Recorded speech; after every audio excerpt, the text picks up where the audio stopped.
سورہ قریش۔ سورہ قریش کا تعارف۔ مقام نزول۔ سورہ قریش زیادہ صحیح قول کے مطابق مکیہ ہے۔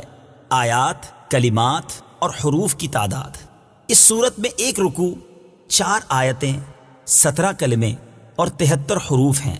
قریش نام رکھنے کی وجہ۔ قریش ایک قبیلے کا نام ہے اور اس سورت کی پہلی آیت میں یہ لفظ موجود ہے۔ اس مناسبت سے اسے سورہ قریش کہا جاتا ہے۔ سورہ قریش کے مضامین۔ اس سورت میں بیان کیا گیا کہ اللہ تعالیٰ نے قریش کو تجارت کے لیے ہر سال میں 2 سفر کرنے کی طرف رغبت دلائی اور ان کی محبت ان کے دل میں ڈال دی، اس لیے انہیں چاہیے کہ بتوں کی بجائے اس رب تعالیٰ کی عبادت کریں جس نے انہیں بھوک میں کھانا دیا اور انہیں کئی قسم کے خوف سے امن عطا کیا۔ سورہ فیل کے ساتھ مناسبت۔ سورہ قریش کی اپنے سے ماقبل سورت فیل کے ساتھ مناسبت یہ ہے، دونوں صورتوں میں اللہ تعالیٰ نے اہل مکہ کو اپنی نعمتیں یاد دلائی ہیں۔ چنانچہ سورہ فیل میں یہ نعمت یاد دلائی کہ اللہ تعالیٰ نے ان کے دشمن ابرہا کو ہلاک کیا جو کعبہ معظمہ کو گرانے آیا تھا، اور سورہ قریش میں یہ نعمت یاد دلائی کہ اللہ تعالیٰ نے ان میں تجارت کرنے کی رغبت پیدا فرمائی اور سردی گرمی کے موسم میں انہیں دوسرے شہروں میں تجارت کے لیے سفر کرنے پر تیار کیا۔ بسم اللہ الرحمن الرحیم۔ ترجمہ: اللہ کے نام سے شروع جو نہایت مہربان رحمت والا ہے۔ لإیلاف قریش ایلافہم رحلة الشتاء والصیف فلیعبدوا رب هذا البیت الذي أطعمهم من جوع وآمنهم من خوف۔ ترجمہ: قریش کو مانوس کرنے کی وجہ سے، انہیں سردی اور گرمی دونوں کے سفر سے مانوس کرنے کی وجہ سے، تو انہیں اس گھر کے رب کی عبادت کرنی چاہیے جس نے انہیں بھوک میں کھانا دیا اور انہیں خوف سے امن بخشا۔ لإیلاف قریش، قریش کو مانوس کرنے کی وجہ سے۔ تفسیر صراط الجنان میں ہے، اس سورت کا خلاصہ یہ ہے کہ اللہ تعالیٰ کی نعمتیں بے شمار ہیں۔ ان میں سے ایک ظاہری نعمت یہ ہے کہ اس نے قریش کو ہر سال میں 2 سفروں کی طرف رغبت دلائی اور ان کی محبت ان کے دل میں ڈالی۔ چنانچہ قریش تجارت کے لیے سردی کے موسم میں یمن کا اور گرمی کے موسم میں شام کا سفر کرتے تھے، اور ہر جگہ کے لوگ انہیں اہل حرم کہتے تھے اور ان کی عزت و حرمت کرتے تھے۔ یہ امن کے ساتھ تجارتیں کرتے، ان تجارتوں سے فائدے اٹھاتے، اور مکہ مکرمہ جہاں نہ کھیتی ہے اور نہ معاش کے اسباب، وہاں رہائش رکھنے کے لیے مسلسل سرمایہ پہنچاتے۔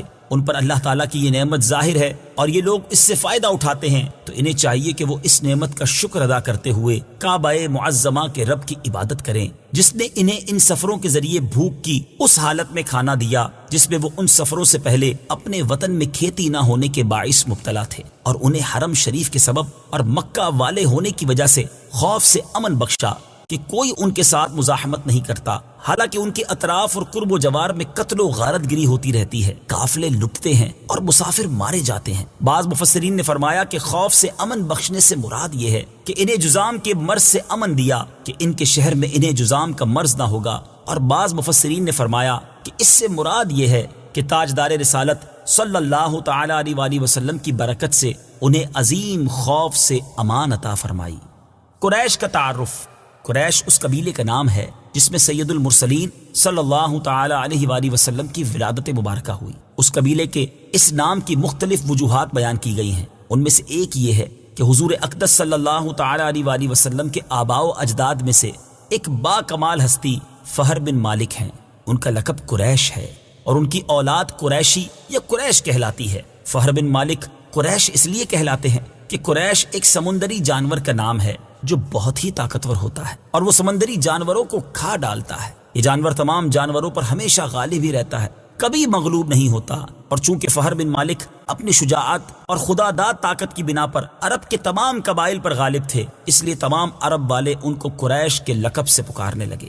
قریش کے بارے میں احادیث۔ یہاں قریش سے متعلق 3 احادیث سماعت فرمائیے۔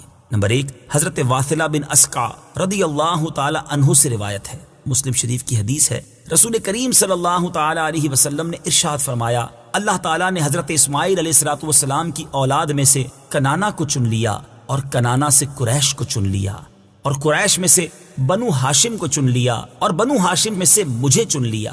نمبر 2، حضرت ابو ہریرہ رضی اللہ تعالی عنہ سے روایت ہے، بخاری شریف کی حدیث ہے، سید المرسلین صلی اللہ تعالی علیہ وآلہ وسلم نے ارشاد فرمایا، لوگ اس معاملہ حکمرانی میں قریش کے تابع ہیں کہ مسلمان ان کے مسلمانوں کے اور کافر ان کے کافروں کے تابع ہیں۔ نمبر 3، حضرت معاویہ رضی اللہ تعالی عنہ سے روایت ہے، بخاری شریف کی حدیث ہے، رسول اللہ صلی اللہ تعالی علیہ وآلہ وسلم نے ارشاد فرمایا، خلافت قریش میں رہے گی جب تک یہ دین کے محافظ رہیں، اور جو کوئی ان سے عداوت رکھے گا اسے اللہ تعالیٰ اوندھے منہ گرائے گا۔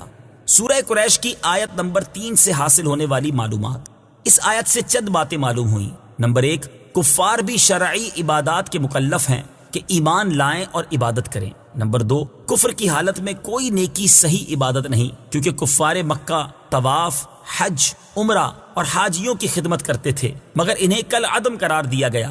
نمبر 3، کعبہ معظمہ عظمت و جلال والے رب تعالیٰ کی ذات کا مظہر ہے۔ نمبر 4، اللہ تعالیٰ اگرچہ ہر ادنا و اعلیٰ کا رب ہے، لیکن اس کی ربوبیت کو اس کی اعلیٰ مخلوق کی طرف منسوب کرنا چاہیے، جیسے یوں کہنا چاہیے، اے محمد مصطفیٰ صلی اللہ تعالی علیہ وسلم کے رب، اے کعبہ معظمہ کے رب۔ لوگوں کو سہولت دینا اور معاشرے میں امن قائم کرنا اسلام کی بنیادی ترجیح اور خصوصیت ہے۔ آیت نمبر 4 میں بھوک کی حالت میں کھانا دیے جانے اور خوف کی حالت میں امن دیے جانے کا ذکر ہے۔ یاد رہے کہ بھوک اور خوف دو ایسی چیزیں ہیں جو معاشرے میں گناہوں اور بدکاریوں کی تعداد میں اضافہ کرنے، جرائم کی شرح بڑھانے، بے امنی اور بدسکونی پھیلانے میں انتہائی اہم اور مرکزی کردار ادا کرتی ہے، جبکہ بھوک کا ختم ہونا اور خوف کا دور ہو جانا معاشرے میں پاکیزہ ماحول اور امن و امان کی فضا قائم کرنے میں بہت بڑے معاون ہیں۔ اسے دوسرے انداز میں یوں سمجھ لیجئے کہ جہاں لوگوں کو سہولیات دی جاتی ہیں اور ان کی ضروریات زندگی پورا کرنے کے خاطر خواہ انتظامات ہوتے ہیں، وہاں گناہوں اور بدکاریوں کی شرح کم ہوگی، اور جہاں امن و امان قائم ہے وہاں جرائم کی تعداد نہ ہونے کے برابر ہوگی اور لوگ پرسکون زندگی بسر کریں گے۔ اگر موجودہ دور میں عالمی سطح پر لوگوں کے حالات کا جائزہ لیا جائے تو یہ چیز واضح ہوگی کہ ان میں زنا، چوری، ڈاکے، لوٹ مار، چھینا جھپٹی، قتل و غارت گری، بے امنی، بدسکونی، بے چینی اور ان کے علاوہ طرح طرح کے جرموں، گناہوں اور خوفوں کے عام ہونے کا بنیادی سبب بھوک ختم کرنے کے قابل قدر ذرائع کا نہ ہونا، زندگی گزارنے کے لیے بنیادی سہولیات سے محروم ہونا اور امن و امان قائم کرنے کے لیے ضروری انتظامات کا نہ ہونا ہے۔ اور دین اسلام کے احکامات اور تعلیمات پر نظر کی جائے تو یہ حقیقت روشن دن سے زیادہ صاف نظر آئے گی۔ لوگوں کی بھوک کو ختم کرنا، انہیں سہولیات فراہم کرنا، پاکیزہ معاشرے کا قیام اور امن قائم کرنا اسلام کی بنیادی ترجیحات اور خصوصیات میں سے ہے۔ جیسے دین اسلام میں مالدار مسلمانوں پر زکوٰۃ فرض کی گئی اور بعض اعمال پر صدقات دینے کا حکم دیا گیا، اور ان کا حقدار ان لوگوں کو ٹھہرایا گیا جو انتہائی ضرورت مند ہیں اور فقیری و مسکینی کی حالت میں زندگی گزار رہے ہیں، تاکہ ان کی ضرورت پوری ہونے اور فقر و مسکینی دور ہونے کا باقاعدہ انتظام ہو۔ اگر آج بھی لوگ دین اسلام کے احکام پر صحیح طریقے سے عمل کرنا شروع کر دیں اور اس کی تعلیمات کو اپنے اوپر نافذ کر لیں تو یہ دنیا میں بھی زندگی کی بنیادی اور ضروری سہولیات پالیں گے، پاکیزہ اور پرامن معاشرے میں زندگی بسر کرنے لگیں گے، اور اللہ تعالیٰ کے فضل سے آخرت میں بھی چین، سکون، راحتوں، نعمتوں اور آسائشوں میں ہمیشہ کے لیے زندگی گزاریں گے۔ اللہ تعالیٰ ہمیں دین اسلام کے احکام اور اس کی تعلیمات پر صحیح طریقے سے عمل کرنے کی توفیق عطا فرمائے، آمین۔ صدق اللہ العظیم۔